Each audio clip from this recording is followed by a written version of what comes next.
Good evening বন্ধুরা, কেমন আছো তোমরা সবাই? আশা করছি সবাই খুব ভালো আছো। আমি মোটামুটি আছি, কারণ তোমরা অনেকেই জানো, আবার রিলসেও দেখেছো যে বাড়িতে পুজো ছিল। আর পুজো সাথে উপোস, আবার সব কিছু এক হাতে সামলানো, তো সে কারণে একটু বেশি প্রেশার পড়ে গেছে। আর তাছাড়া আমি জানো তো টোটাল 3 রাত ঘুমাইনি।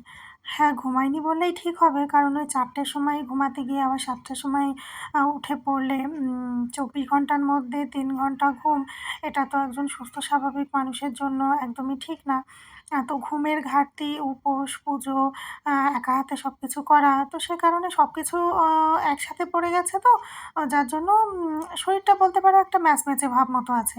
ঘুমের ঘাটতির কারণে একটু চোখ জ্বালা করছে, আর অনেক বেশি প্রেশার পড়েছে বলে একটু শরীরে আর কি ব্যথা যন্ত্রণা মতো হচ্ছে।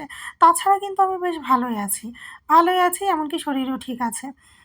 আজকে সকালে প্রথম যে রিলস ভিডিওটায় আমি ক্যাপশনে লিখেছি যে আমি খুব ক্লান্ত, এটা জানো তো একদমই ভুল। আমি একদম মনের বাইরে থেকেই লিখেছি। তবে লিখেছি এই কারণেই যে যেহেতু আমি 2-3 দিন ধরে কোনো রকমভাবে ভিডিও আপলোড করতে পারছি না, তো এডিট করে কখন পোস্ট করব, তো সেজন্য ভাবলাম যে রিলসে অন্তত ক্যাপশনে লিখে দিই যে শরীরটা টায়ার্ড আছে। শরীরটা টায়ার্ড বলতে ক্লান্ত আমি নেই, তবে উপোসের পরে যে একটা ভাব থাকে না ম্যাচম্যাচের মতো, সেরকমটাই আর কি। পুজো বেশ সুন্দরভাবে সুষ্ঠুভাবে সম্পূর্ণ হয়েছে। একটু ভালো খারাপ অভিজ্ঞতা এবার পেয়েছি আমি পুজোতে। তো সেগুলো সব কিছু আমি তোমাদেরকে ভিডিওতে আর কি এক এক করে শেয়ার করব। আর আজকে দুপুরে যে রিলসটায় তোমরা দেখেছো যে আমি একটা প্লেটে করে নিয়ে যেগুলো বসে বসে খাচ্ছিলাম, ওগুলো জানো তো গোপালেরই আর কি পুজোরই প্রসাদ। মানে এই 2 দিন ধরে যে পুজো করছি, পুজো 2 দিন ধরে কেন বললাম বলো তো? সোমবারে তো জন্মাষ্টমী গেছে, এটা সবাই জানো। আর মঙ্গলবার কিন্তু নন্দ উৎসব থাকে, তো সেটা আমি যেটুকুনি জানি বুঝি সেই বুঝে করার চেষ্টা করি। যখন শরীরে পেরে উঠবে না, সময় সুযোগ পরিস্থিতি থাকবে না, তখন সেটা আলাদা ব্যাপার। আমি এই সময়ে এই বয়সে এসবগুলো করি বলেই আমি যে কী পরিমাণ নিন্দা আর মানে অপবাদের পাত্রী হচ্ছি, সেটা আর কি বলবো। তা সে যাই হোক, এখন আর এই ভিডিওতে ও কথা তুলতে চাইছি না। তবে দুপুরে আমি যেগুলো খাচ্ছিলাম ওগুলো তো প্রসাদ। আমি সত্যিই দুপুরে কিছু খাইনি, কেন বলো তো? আমার না কিছুই খেতে ইচ্ছে করছে না। ঠাকুরের তো ভোগ প্রসাদ সব কিছুই আছে এখনও মোটামুটি। সবাইকে ভোগ টোগ দিয়েছি, মানে প্রসাদ দিয়েছি। তাও টুকটাক আমাদেরও এখন একটু কিছু আছে। আর বাড়িতে রান্নাও হয়েছে, কিন্তু আমি ভাত টাত কিছুই খাইনি। ওই যে ওখানে লিখেইছি না যে আমার কিছুই খেতে ইচ্ছে করছে না। জানি না উপোসের পরে কার কীরকম হয়। আমার একটু উপোসটা আর কি ভঙ্গ হলে জলের তেষ্টা পায়, ওই জলটাই খাই, ব্যাস। যে খিদে লেগেছে, খিদে খিদে ভাত খেতে হবে বা কিছু, এরকমটা আমার কখনোই জানো তো হয় না। এর আগেও কখনো হয়নি, এবারও হয়নি।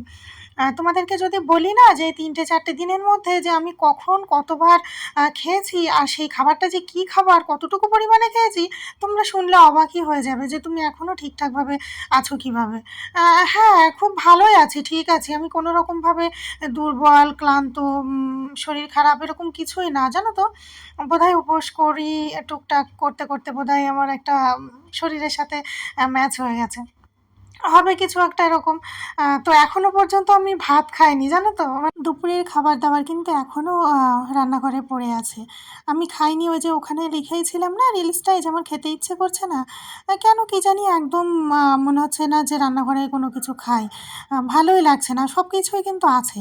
আর ওই যে ওইভাবে প্লেটে করে সাজিয়ে নিয়ে বসেছি। আসলে এই যে 2 দিন ধরে যে পুজো করেছি, পুজো করছি, প্রসাদ হচ্ছে, আর প্রসাদ দিয়ে দিচ্ছি সবাইকে আর কি। আমি এখনও একটাবারও খেয়ে দেখিনি। তো এই যে তোমরা রিলসটায় দেখেছো, এই 2-3 দিন পরে গিয়েও আর কি আমি তখন নিয়ে বসেছি প্রসাদটা।